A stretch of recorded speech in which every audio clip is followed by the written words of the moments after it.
नमस्कार, स्वागत है आप सभी का म्यूचुअल फंड हेल्पलाइन में। आपके साथ मैं हूं स्वाति। म्यूचुअल फंड हेल्पलाइन में हमारी कोशिश होती है आपके उन सभी सवालों के जवाब देने की जो आपके म्यूचुअल फंड इन्वेस्टमेंट से जुड़े हैं। उलझन फंड चुनने को लेकर हो या फिर फंड से बाहर निकलने को लेकर, हर तरह की उलझन का समाधान हम आपको देंगे। शुरू करते हैं शो और देखते हैं कि आज के शो में खास क्या है। फिक्स डिपॉजिट की तुलना में निवेश का बेस्ट ऑप्शन क्या है? म्यूचुअल फंड या फिर डायरेक्ट इक्विटी? म्यूचुअल फंड या फिर पीएमएस, किस तरह के निवेशक के लिए क्या है बेहतर? एडलवाइज बैलेंस्ड एडवांटेज फंड या फिर ICICI Pru balanced advantage fund, किसी एक में निवेश करना है तो किस में करें निवेश? और फंडनामा में आज हम जानेंगे कि बजट में ऐसी कौन सी घोषणा हो जो रिटेल निवेशक को खुश कर सके।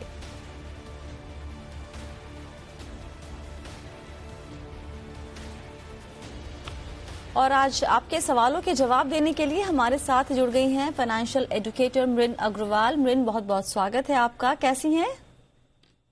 बढ़िया हूँ, थैंक यू। चलिए पहला सवाल लेते हैं। हमारे साथ फोन लाइन पर वैभव है। वैभव, आपको आवाज आ रही है मेरी? इनसे हम दोबारा कनेक्ट करने की कोशिश करेंगे मृन। उनका सवाल तब तक ले लेते हैं। इन्होंने जो सवाल किया है, ये तुलना करना थोड़ा सा मुश्किल हो सकता है। बैंक फिक्स डिपॉजिट के सामने इन्होंने दो ऑप्शन दिए हैं, म्यूचुअल फंड या फिर शेयर मार्केट। क्या बेहतर होगा? इसका एक सीधा सपाट जवाब होगा या फिर इसमें थोड़ा इफ्स एंड बट्स लगाएंगे, उसके बाद हम बताते हैं। एक्चुअली आई फील कि जो बैंक फिक्स डिपॉजिट है उसका हम कंपैरिजन एकदम से इक्विटी म्यूचुअल फंड या स्टॉक मार्केट के साथ नहीं कर सकते हैं, क्योंकि जो बैंक फिक्स डिपॉजिट होती है वो तो उसमें आपको फिक्स्ड गारंटीड रिटर्न आता है जो आप जानते हैं कि कितना रिटर्न आएगा। वेयरएज जो इक्विटीज होते हैं उसमें तो आपको कोई फिक्स रिटर्न नहीं आता है, काफी वॉलेटाइल भी हो सकता है। तो सबसे पहले तो अगर ये इक्विटीज में जा रहे हैं क्योंकि फिक्स डिपॉजिट में अभी इंटरेस्ट रेट कम हो गया है, तो पहले तो इनको ये समझना पड़ेगा कि क्या ये एक्स्ट्रा रिस्क लेने के लिए तैयार हैं, क्योंकि certainly FD is no risk where equity is very high risk. तो सबसे पहले तो बिफोर लुकिंग एट रिटर्न्स, हर समय हमें पहले ये देखना चाहिए कि जिस प्रोडक्ट में हम निवेश कर रहे हैं उसमें क्या रिस्क है, क्या एडिशनल रिस्क हम ले रहे हैं। रिटर्न एक्चुअली बात की बात होती है। तो मेरे ख्याल से तो इनको ये पहले जानना होगा कि ये वो रिस्क ले सकते हैं या नहीं, और अगर ये रिस्क ले सकते हैं तो सर्टेनली मैं कहूंगी म्यूचुअल फंड, क्योंकि अपने आप से स्टॉक्स की जानकारी करना या स्टॉक को परखना या समझना कि कौन सा स्टॉक खरीदें, अच्छा आपने खरीद भी लिया तो इसको कब बेचें, अगर उसका परफॉर्मेंस अच्छा नहीं है तो इसको रखे रहें या इसको बेच दें, ये सब एक्चुअली डिसाइड करना एक इंडिविजुअल के लिए बहुत ही मुश्किल होता है। और इसीलिए म्यूचुअल फंड बेहतर ऑप्शन रहेगा। म्यूचुअल फंड में भी अगर ये इंडेक्स फंड में जाए तो वो ही ज्यादा बेहतर ऑप्शन होगा, या फ्लेक्सी कैप फंड में। तो बट मेन थिंग इज कि इनको डिसाइड करना है कि इनको ये एडिशनल रिस्क लेना है कि नहीं। जी, बहुत सही कहा आपने मृन की रिस्क जो भी जुड़े होते हैं अलग अलग विकल्पों के साथ। निवेश के इतने सारे विकल्प हैं एक निवेशक के सामने, और वो सिर्फ रिटर्न देखकर चुन लेता है कि उसे कहां पर निवेश करना है। और क्योंकि रिस्क समझ में नहीं आता है, और जब बाजार ऊपर नीचे जाता है या फिर जो इकोनॉमी की हालात बदलते हैं और उनके निवेश पे इम्पैक्ट पड़ता है तो वो डर जाता है उसके बाद। सो ये एनी विच वे ये एप्पल टू एप्पल कंपैरिजन नहीं है एफडी, बैंक एफडी और म्यूचुअल फंड या डायरेक्ट इक्विटी। लेकिन सभी दर्शकों के लिए एक यहाँ पर एक लाइन में अगर बताना हो कि प्लीज पहले प्रोडक्ट को समझिए, उसके रिस्क को समझिए, फिर निवेश के लिए सोचिए। अगला सवाल अशोक जी हमारे साथ जुड़ गए। अशोक जी नमस्ते। अशोक जी, आपको आवाज आ रही है हमारी? हाँ। अपना सवाल पूछिए सर। सवाल ये है सर, टीवी का वॉल्यूम थोड़ा कम कर दीजिए, नहीं तो आपको मेरी बात यहाँ समझ में नहीं बैलेंस एडवांटेज फंड में ये कौन सा अच्छा है, एडेलवाइज बैलेंस एडवांटेज या ऐसे प्रो एडवांटेज? अच्छा, एक सवाल आपसे, आपने यही 2 बैलेंस एडवांटेज फंड क्यों शॉर्टलिस्ट किया? वो कम रिस्क वाला होना चाहिए।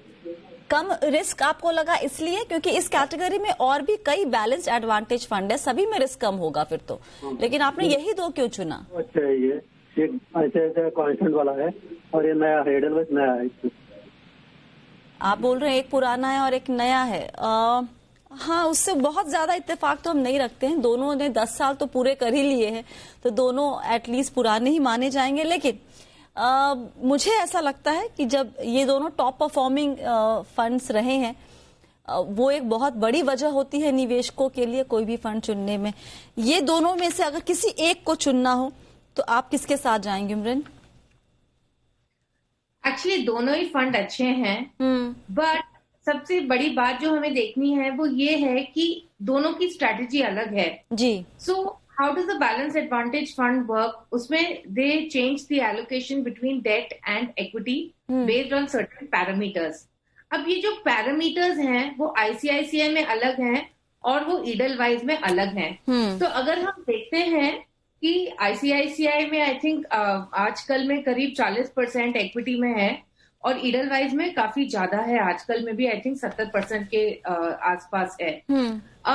आई फील कि ईडलवाइज की जो स्ट्रेटेजी है वो थोड़ी ज्यादा एग्रेसिव है, ये मेरा पर्सनल ओपिनियन है।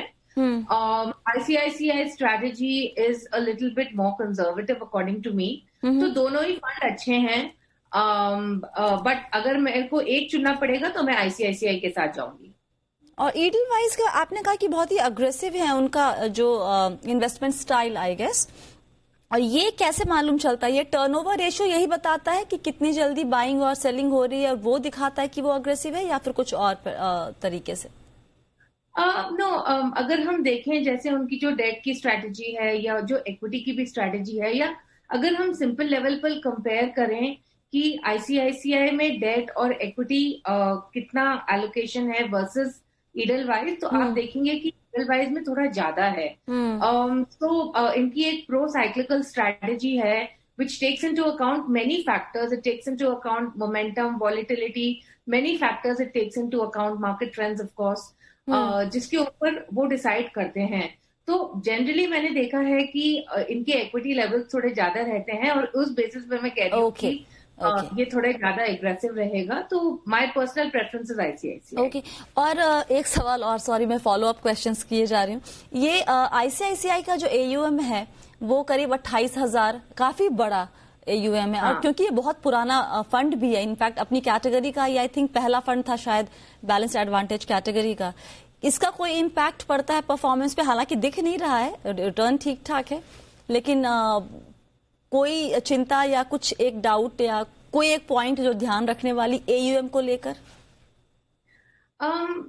हाँ, वैसे तो थोड़ी चिंता तो रहती है कि जब फंड्स बहुत बड़े हो जाते हैं तो सर्टेन के you know they have some deployment concerns and also the fact that they need to maintain certain amount of liquidity due to which उसके returns कम हो सकते हैं।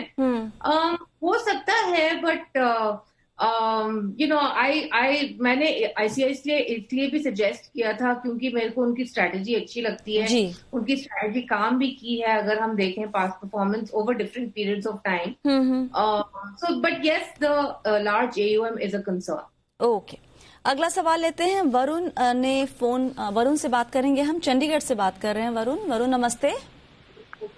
Hello ma'am. हेलो वरुण, आप बताइए क्या जानना चाहते हैं? So I'm a 36-year-old service sector में working in IT sector. Ji. And I had started few SIP way back in 2009 at the start of my career with a very small amount of 1,000 or 1,500 rupees per month, and there was no particular goal in mind.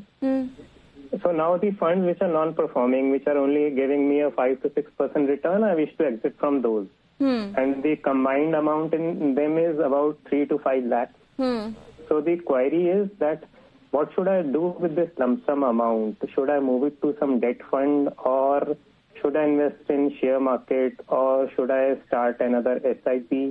And if I have to start another SIP, is it advisable to start an SIP with that huge amount, or should I park it in my savings account and then invest uniformly like I had done before? And I have a moderate risk appetite. Okay. And, ये अच्छी बात है कि आपको अपनी risk appetite पता है, लेकिन आपने ये नहीं बताया कि आपने लिखा था मेल में कि कोई पर्टिकुलर गोल नहीं है। हाँ जी। और क्योंकि ये गोल नहीं होता है मृन, इसलिए इस तरह के सवाल भी जहन में आने लगते हैं कि करना क्या है इस पैसे का। हाँ जी, बिल्कुल। क्या सलाह देंगी आप इन्हें? तो सबसे पहले तो आप जो अंडर परफॉर्मेंस कह रहे हैं, क्योंकि आपने 2009 में शुरू किया है, आपके 11 साल हो गए हैं और तभी भी इतना अंडर परफॉर्मेंस है, तो सबसे पहले तो मैं ये जानना चाहूंगी ये कौन से फंड्स हैं जिसमें आपको इतना कम परफॉर्मेंस आ रहा है। दूसरा, जो आप परफॉर्मेंस चेक कर रहे हैं, are you checking it relative to a benchmark or to the category average? ऐसा है कि आपको देखना पड़ेगा कि शायद आपने इंफ्रास्ट्रक्चर कैटेगरी या ऐसे कोई सेक्टर फंड में शायद डाला होगा, तो अगर आपने किया भी है, आपको देखना होगा कि आपका जो फंड परफॉर्मेंस है वो कैटेगरी एवरेज से कैसे कंपेयर होता है, एंड ऑल्सो जो भी उसका बेंचमार्क है, how is it perform according to the benchmark. तो सबसे पहले तो ये अंडर परफॉर्मेंस की बात हुई। दूसरी बात, अब आपने पूछा है कि अगर मैं इसमें से निकलकर कहीं और निवेश करना चाहता हूं तो मैं कहाँ कर सकता हूं। तो उसके लिए तो मेरे ख्याल से तो आपको कुछ तो आइडिया होना होगा कि आपका क्या गोल है, क्योंकि ऐसा है कि अगर आप समझते हैं कि आप 3 साल तक रख सकते हैं तो आप डेट फंड में जाइए, बट अगर आपका लॉन्गर टर्म गोल है विच इज लेट्स से 7 से 10 साल का गोल है, तो आप इक्विटी में जा सकते हैं। तो ऐसे आपको बताना बहुत मुश्किल है कि आप कहाँ इन्वेस्ट करें अगर आपको ये नहीं मालूम है कि आप कब तक इसको मतलब इस इन्वेस्टमेंट में रह सकते हैं। जी, और जी। आपने जैसे कहा कि मॉडरेट गोल है, तो उसके हिसाब से तो मैं फिर बोलूंगी कि आप बैलेंस फंड देख लीजिए, बट आपको एटलीस्ट 5 साल इसमें बने रहना पड़ेगा। वरुण, आप एक काम करें, आप एक बार जो अभी आपका पोर्टफोलियो है, जिन जिन फंड में आपने निवेश किया है, वो डिटेल हमसे शेयर कीजिए, और साथ ही आगे चलते हुए आपका लक्ष्य क्या है। लक्ष्य अगर नहीं बनाया है तो अब हाई टाइम है कि आप बैठे सोचे और तय करें कि कितने समय के लिए निवेश करना है। जब आप दोबारा सवाल भेजेंगे तो आपसे हम फिर से एक बार बात करेंगे और आपको एक डायरेक्शन देने की हम कोशिश करेंगे, ठीक है? चलिए, यहाँ पे वरुण से शायद कनेक्ट हमारा खत्म हो गया है। छोटा सा ब्रेक लेते हैं, ब्रेक के बाद हम कुछ और सवाल लेंगे, जवाब देने की कोशिश हम पूरी करेंगे। बने रहिए म्यूचुअल फंड हेल्पलाइन के साथ।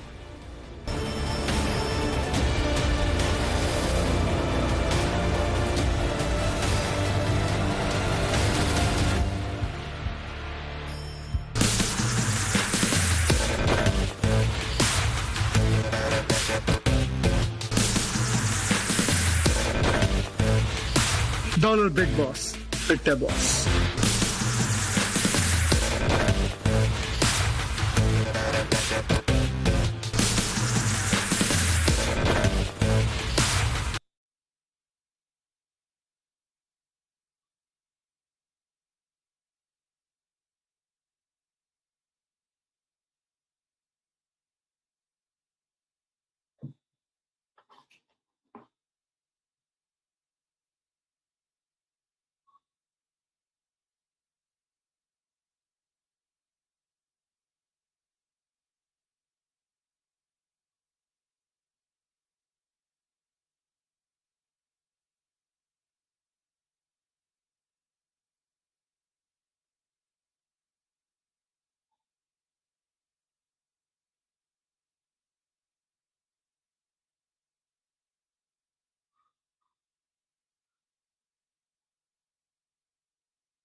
म्यूचुअल फंड हेल्पलाइन में एक बार फिर से आप सभी का स्वागत है। आज आपके सवालों के जवाब दे रही हैं हमारी एक्सपर्ट ब्रिन अग्रवाल।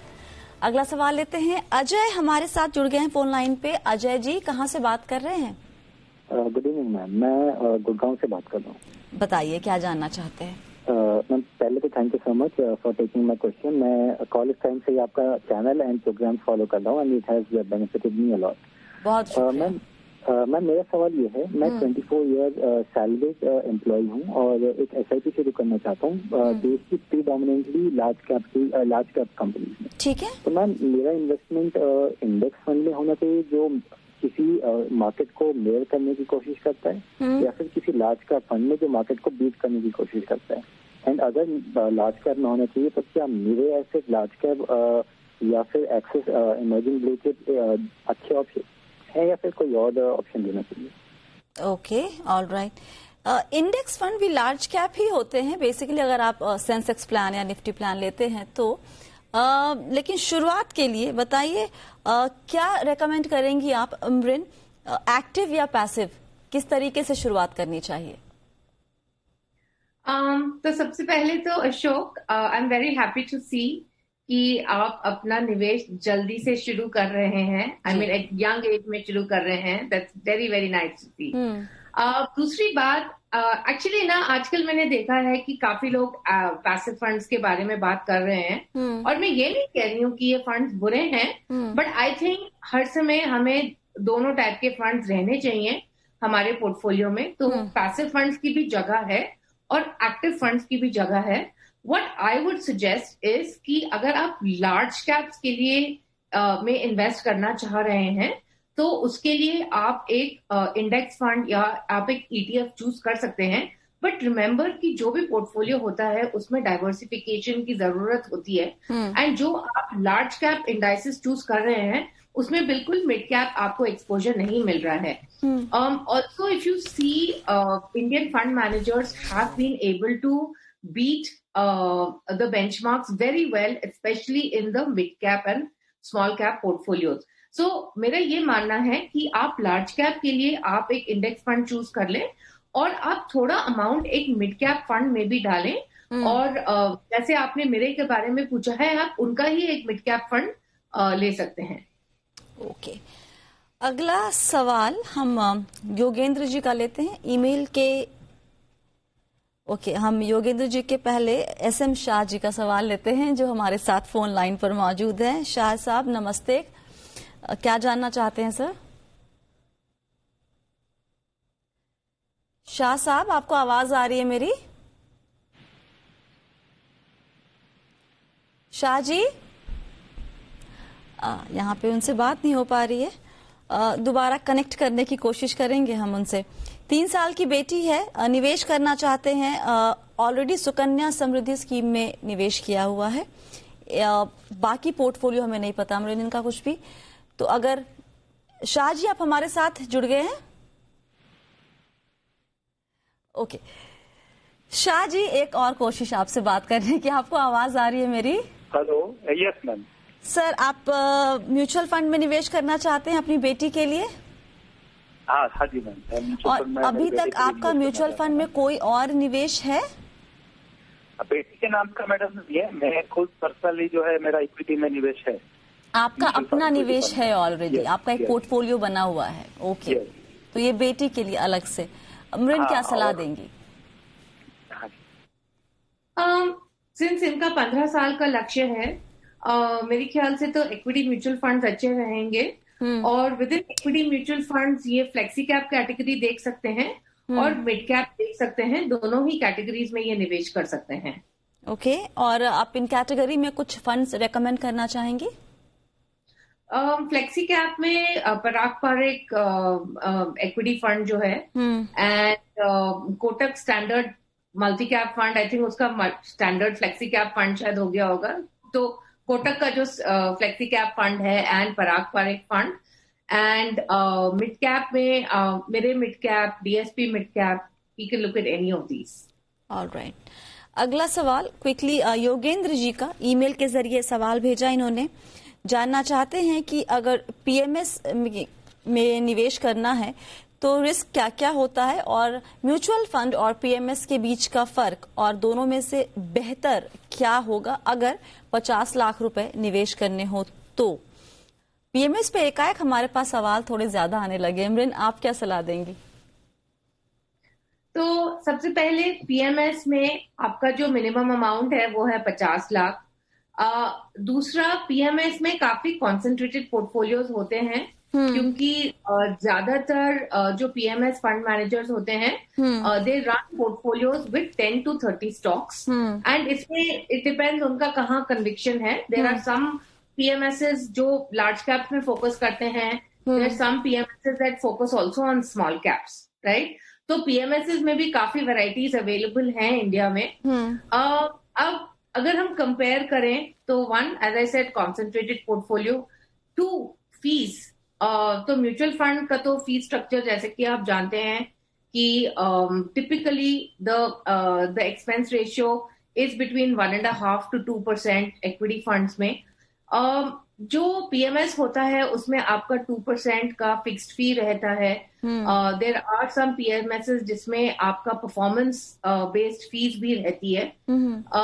एक और बात जो है कि काफी सारे जो पीएमएस होते हैं उसमें लॉक इन रहता है, मतलब 2 या 3 साल का लॉक इन भी रहता है। अच्छा। तो अगर आप चाहते हैं कि आप कोई कॉन्सेंट्रेटेड स्ट्रैटेजी में जाएं, सर्टेनली इसमें आपका chances of getting higher returns is there, but remember क्योंकि ये कॉन्सेंट्रेटेड स्ट्रैटेजी है इसलिए इसमें आपका रिस्क भी ज्यादा रहेगा।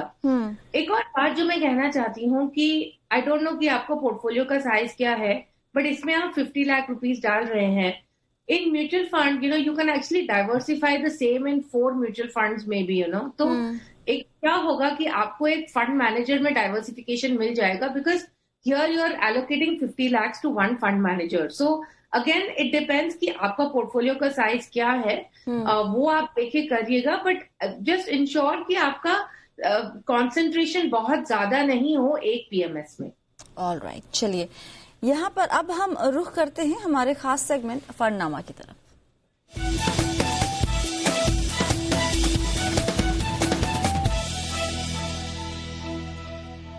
बजट से हर साल निवेशकों को अच्छी खासी उम्मीदें होती हैं, कई दफा उम्मीद पूरी होती है, कई दफा नहीं हो पाती है। इस साल क्या लगता है इमरान, ऐसी क्या घोषणा की जाए ताकि निवेशकों के चेहरे पर मुस्कान आ सके?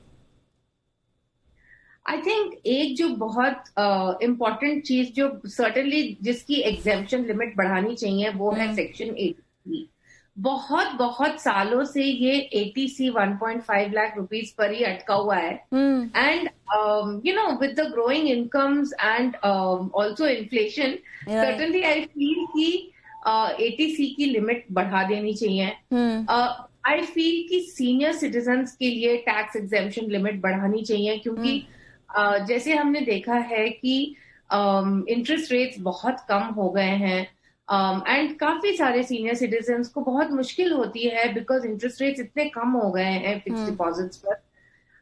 Also 80D limit which is for medical insurance premium, अगर वो 80D लिमिट को भी एटलीस्ट सीनियर सिटीजन्स के लिए बढ़ा दें क्योंकि जैसे हमने इस साल में देखा है कि हेल्थ इंश्योरेंस के जो प्रीमियम्स हैं they have actually gone up by anywhere between 20 to 50%. Right. And especially senior citizens के लिए काफी बढ़ गए हैं। तो जो लिमिट अभी है सीनियर सिटीजन्स के लिए वो बहुत कम है।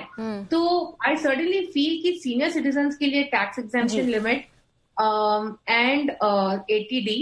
एक और हम इस शो में हर समय लक्ष्य के बारे में बात करते हैं जी। तो एंड ज्यादातर जो क्वेश्चंस भी आते हैं वो लक्ष्य को लेकर ही होते हैं एंड जो कॉमन गोल्स होते हैं वो है चिल्ड्रंस एजुकेशन एंड रिटायरमेंट। अगर हम रिटायरमेंट में देखें अभी एनपीएस है एंड रिटायरमेंट म्यूचुअल फंड्स है जी, तो एनपीएस के लिए जो एक्स्ट्रा सेक्शन 80CCD है आई फील कि उसमें रिटायरमेंट म्यूचुअल फंड को भी ऐड कर देना चाहिए क्योंकि जो रिटायरमेंट ओरिएंटेड म्यूचुअल फंड्स हैं उसमें जो फ्लेक्सिबिलिटी है वो ज्यादा है एज कम्पेयर टू एनपीएस। जी, कुछ रिटायरमेंट फंड में, हालांकि जो सोल्यूशन ओरिएंटेड रिटायरमेंट फंड है उसमें एक दो में है आई गेस टैक्स की छूट, लेकिन वही है कि सब एटीसी के तहत ही आ जाता है और जो है वो 1.5 लाख ही है। और हाई टाइम की अब वो 1.5 लाख को थोड़ा सा बढ़ाया जाए। इन्फ्लेशन सिर्फ लक्ष्य बनाते वक्त नहीं, यहाँ पर भी लागू करना चाहिए। बहुत बहुत शुक्रिया अमृत आज सभी सवालों के जवाब देने के लिए। और आपके सवाल हमें कहाँ, आपको अपने सवाल हमें कहाँ भेजने हैं वो सब डिटेल्स आपकी स्क्रीन पर है। आप जब भी सवाल भेजते हैं तो नाम और नंबर आपको जरूर लिखना है ताकि आपसे हम बात कर सके, सवाल को बेहतर तरीके से हम समझ सके। फिलहाल के लिए शो में इतना ही। बने रहिए जी बिजनेस के साथ। नमस्कार।